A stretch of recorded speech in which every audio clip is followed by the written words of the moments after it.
Hey everyone, welcome to a new video. I hope you had a great day. Let's take a look at some new r/malicious compliance stories, shall we? The first story is called Don't Sign It Then. I'm currently trying to buy a house and was given the loan agreement with the fee sheet and all that. They were overpriced by around 6k more than all their competitors. I originally was dealing with one guy who was nice, but it turned out he's not the one that does the loans. It's another guy who is the biggest douchebag. I didn't like him from the first time I spoke to him because he asked me for a number to call for my employment. I asked, who are you going to call, so I can give him that number. And he tells me, whoever picks up the phone. He wants me to pay him 9k in cash as a lending fee up front. Most places add it to the loan, so you pay it over the life of the loan.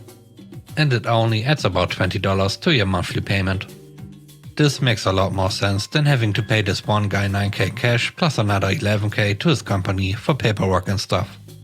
I called him about the fees, and that wasn't even the one I was questioning. I was questioning a $200 credit report. They are usually around $30 and most $80. I said I'm not going to pay $200 for a credit report. So he said, yeah, it could be 30, it could be 80, it could be 200, I don't know, so I have to estimate high. I said, I'm not going to sign something that says I agree to pay $200 for a credit report. In a scoffing voice, he said, don't sign it then. Obviously, I'm not signing it, and that's why I'm calling you, because if I don't sign it, we can't do the loan. So I just said, okay, and we got off the phone. I immediately start getting calls from the owner of the place, who was the original one I dealt with. He asked, what happened? I was next to him and heard the whole thing. No, he didn't mean it like that. And I hear him in the background trying to explain himself. Anyways, I got another guy to do it, within minutes of getting off the phone with them. He is wonderful and sweet and nothing like that, and I love it. I don't have to pay him 9k up front, so my total cost will be less than half of the other people, and he's nice. The other place is still calling me constantly because I dropped the deal with them and they are begging me to sign the papers. But now they owe me my 5k deposit and I can't wait to send them the cancellation of the contract and have them give it back to me. The next story is called It's None of Your Business. On our community garden, we get teams of kids from the local school to come to help, and it's often the case that they turn up on a Saturday morning as well. They are almost entirely well behaved, which makes our job easier, as there's not a lot we can do about bad behavior beyond a stern voice. There's this one lad who came for the first time last week. I don't know him, but we made him very welcome. He only lasted half an hour before storming off in tears after his third telling off for spinning round and round, holding a tool and then letting it fly off at head high. This morning his mom, I assume, came with him. I saw him point out my friend and me, but he didn't ask to join in, so after shouting hello, we let them be. After about 10 minutes he started wandering, and my friend shouted to him, don't go around behind the greenhouse, mate, it's not safe around there. Well, his mom had obviously been waiting for this because she went 0 to 100 in 2 seconds flat. She demanded to know if we own this garden, and if not, what business is it of ours where her son goes. We explained we just want him to be safe, and she replied that she's quite capable of taking care of that herself, thank you. Fine, on you go. Off he went, exploring behind the greenhouse, which is not safe. It's the compost heap, which is very unstable, and the muck mound, which is a giant pile of forced manure we get delivered every autumn. By spring, the inside is all nice and rotted down, and the outside is hard, crusty, and less strong than you think. After a minute, there was a crunch, a squeal, and I think we did very well to drag him out without saying "I told you so" or breaking into guffaws. He was absolutely black from chest height downwards, and although well-rotted manure doesn't smell really bad, it is very thick and sticky and slimy. His mom grabbed him without a word, and they headed for the gate. He started bawling as soon as the surprise wore off. My friend asked, would you like some bin bags to spread out in your car? And to her credit, she did say thanks when he handed them over. I wonder if we'll see them again next week. The last story is called No Overtime Allowed. Years ago I had a boss that was interesting. He was usually a decent guy to be around and was good at some of the particulars of the job. But when it came to the day-to-day stuff, he was just clueless and, or admittedly, didn't care about pitching in since he knew everyone else could cover it. When he wasn't busy or was stressing about something, he really liked just hanging around and chit-chatting, even if we were busy or, in my case, on my lunch break. I had asked him repeatedly not to come to find me on my breaks, which I took outside and talked my ear off. It's the only personal time I get in the day, and I'd really rather not be bothered by anything work-related. It's important to note that every position in the company below his is hourly. At this point, I was a few steps down the ladder from his position. During one of these interruptions, he mentioned an unpleasant call he just had with his boss and asked if I want to hear about it. I told him no, not particularly. I like to finish eating, go for a walk and read for a bit. Then, when I come back, clock in and am an actively working employee, I'd be game to talk about it as much as you like. Even when he was either grating on our nerves or making inappropriate jokes and comments, one thing I give him is that we could show some frustrations by making direct comments like that. And he would actually take the hint, sort of apologize and back off.